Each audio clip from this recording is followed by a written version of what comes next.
नमस्कार, मैं ब्रह्मदत्त दुबे हूँ। आप सागर एक्सप्रेस न्यूज़ के साथ हैं। इस वक्त हम रुद्राक्ष धाम में हैं और ये वो पवित्र धाम है जहाँ गृहस्थ जीवन में पूरी जिंदगी बिताने वाले एक महान संत दद्दा जी ने यहाँ शिवलिंग बनवाए थे और ये स्थान ही अमल कर दिया था। और अब महाबली, वीरों के वीर महाबली बजरंग बली की प्राण प्रतिष्ठा होने जा रही है। पूरी तैयारियां लगभग तय हो गई हैं। 1 तारीख को ये प्राण प्रतिष्ठा, उससे पहले 31 जनवरी से जो है रामकथा भी शुरू होगी। भाई साहब, क्या तैयारियां हैं, कौन कौन आने वाला है? और प्राण प्रतिष्ठा जो दक्षिण मुखी हनुमान जी है उनका क्या मतलब आपको जगह, ये पर्याप्त जगह है? बहुत शानदार मंदिर बन रहा है। देखिए, ये जो भूमि है ये हमारे स्वर्गवासी पिताजी ने अपनी पैतृक संपत्ति में से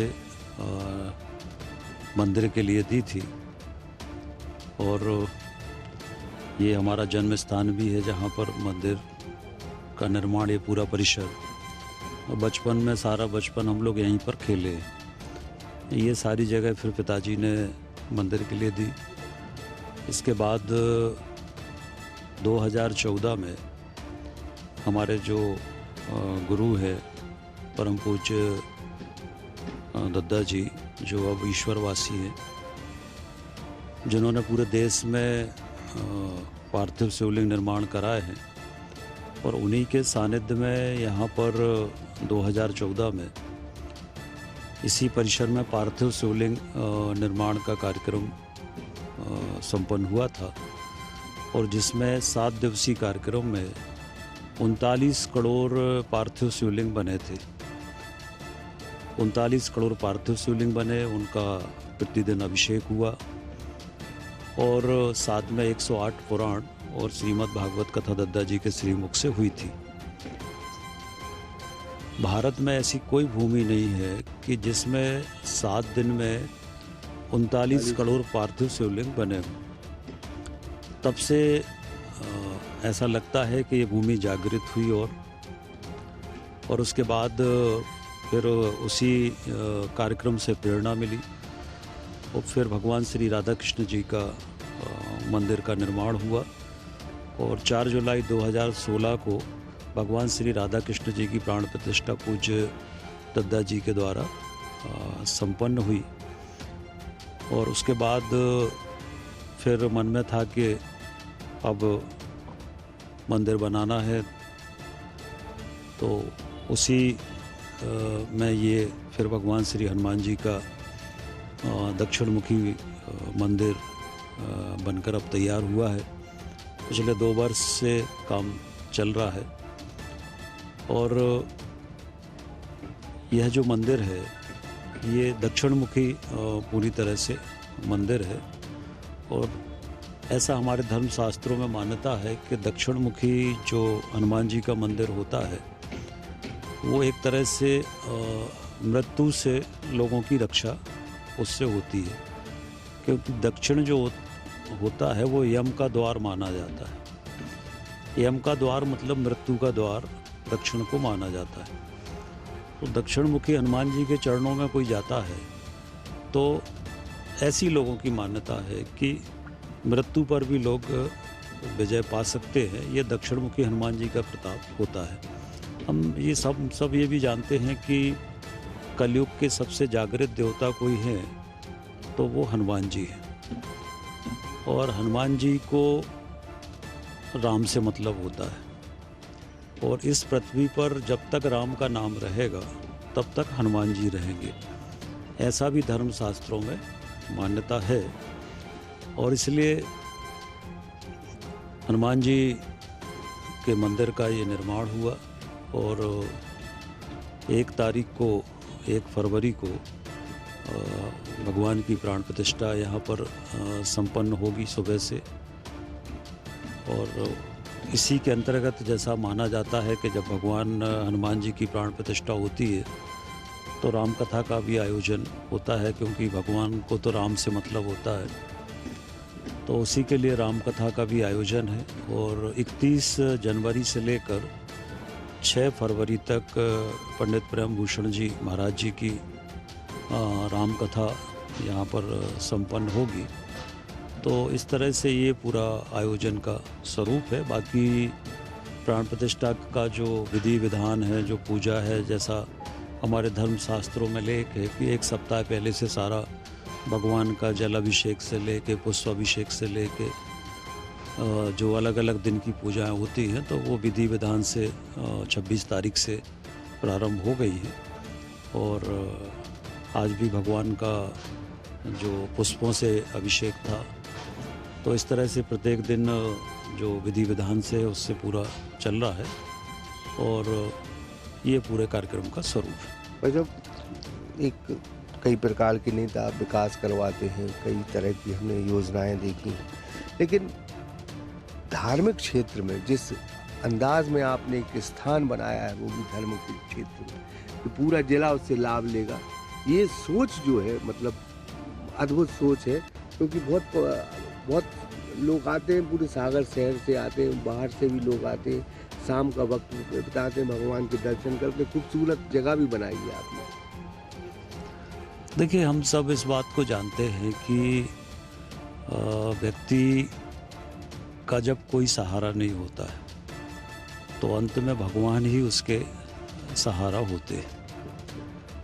और इसलिए इन मंदिरों के पीछे बनाने के पीछे जो उद्देश्य है कि एक तो लोगों को जहाँ मन और आत्मा को शांति मिलती है, ईश्वर की कृपा होती है, वहीं पर जो हमारा युवा पीढ़ी है वो भारत के धर्म और संस्कृति को समझे, धर्म और संस्कृति के मूल को समझे, और भारत का युवा भारत की धर्म और संस्कृति से जुड़े। और इसलिए इसके जो केंद्र होते हैं वो केंद्र मंदिर होते हैं। मंदिर ऊर्जा के भी केंद्र होते हैं, आध्यात्मिक ज्ञान के भी केंद्र होते हैं, संस्कार के भी केंद्र होते हैं।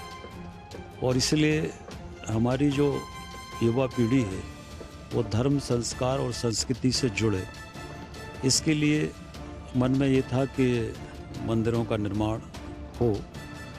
और न केवल यहाँ पर तो चूँकि पिताजी ने जगह दी तो मंदिर हमने बनाया। और इसकी विशेषता ये है कि इसमें अभी तक कभी भी किसी भी कार्यक्रम में, किसी भी मंदिर निर्माण में किसी से भी 1 रुपये का सहयोग राशि या दान राशि आज तक नहीं ली गई। पूरा जो भी बना तो हमने किया। कभी आज तक किसी से भी धार्मिक का आयोजन के नाम पर कभी 1 रुपये का भी कोई वो नहीं हुआ। तो ये तो ईश्वर की कृपा है।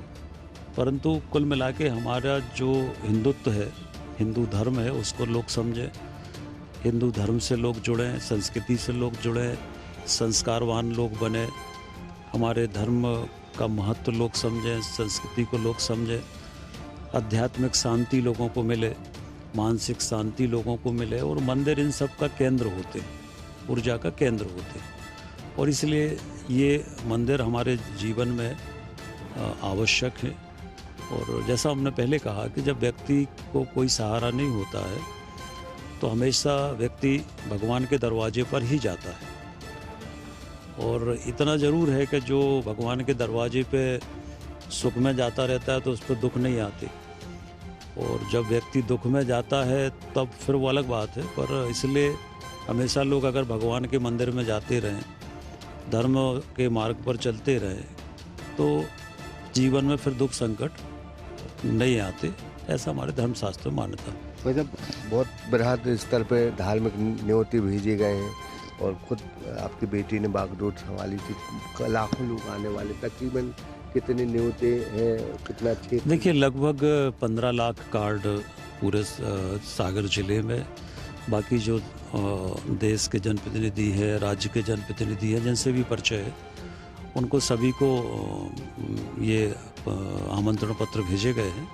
और सागर जिले में घर घर में प्रत्येक परिवार को आमंत्रण पत्र भेजा गया है। और इसके पीछे उद्देश्य यही है कि लोग आएँ और भगवान के दर्शन करें, कथा का आनंद लें।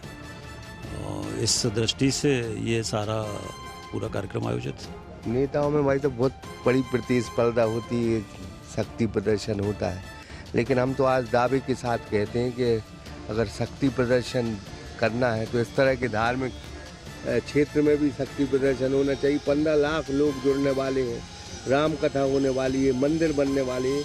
और मंदिर अपने नहीं होते, मंदिर तो पब्लिक के हैं, भक्तों के हैं। मंदिर कोई आपका नहीं है, मंदिर तो भक्तों का है।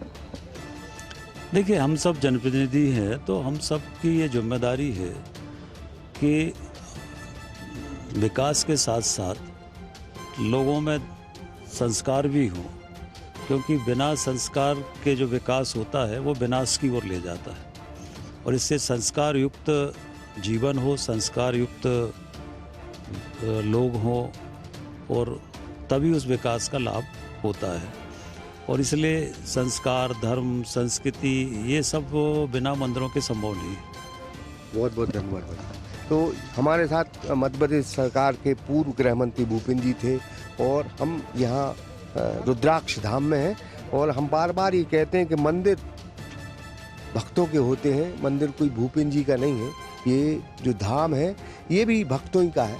तो इस सागर जिले के लिए आप होटल दे दो, बड़ी बड़ी चीज़ें दे दो, बड़ी बड़ी इमारतें दे दो, लेकिन कभी कभी सागर जिले के लिए अगर धर्म के क्षेत्र में आप मंदिर दे रहे हो तो शायद एक पहला नेता होगा जो मध्य प्रदेश के सागर की धरा, सागर की जनता को धार्मिक क्षेत्र में आगे बढ़ा रहा है।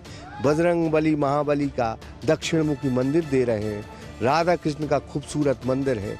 तो जो भगवानों की ओर अपनी जनता को भेजे, भक्त को एक मंदिर दे, भक्त को एक धार्मिक क्षेत्र का लाभ ले सके, ये अवसर दे, तो शायद नेतागिरी का ये अंदाज किसी से सीखना है तो फिर भूपेंद्र सिंह से जरूर सीखना होगा। ब्रह्मदत्त दुबे, सागर एक्सप्रेस न्यूज, सागर।